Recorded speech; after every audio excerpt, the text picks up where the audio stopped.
In this video, I will show you how to make a name tag system in Roblox. So let's jump straight into it. Now, by using this system, you're going to be able to display your username as well as different icons, such as if you have Roblox Premium. So to go ahead and do this, the first thing you're going to want to do is get the advanced name tag system, with credit to @WheezWasTaken, who created this system. So what you want to do is come across to this URL, so you can see it's up here.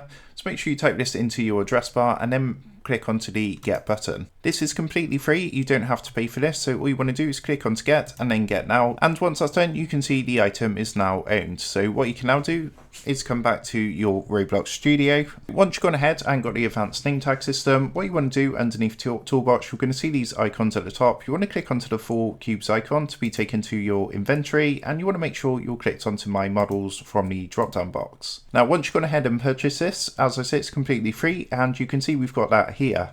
Now what you want to do is click onto the advanced name tag, and you're going to get a pop-up saying advanced name tag includes 2 scripts. All you need to do is press OK, and this is going to add it to your Explorer.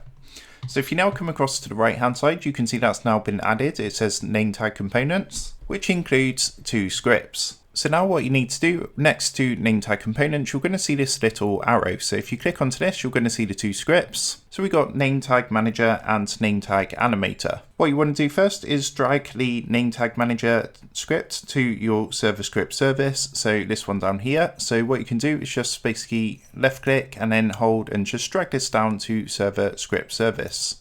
Next, what you want to do is come down, and next to starter player, you want to click onto the drop down arrow, and you can see the starter player scripts here. You want to basically drag the next script, so this name tag animator, you want to drag this into the starter player scripts folder over here.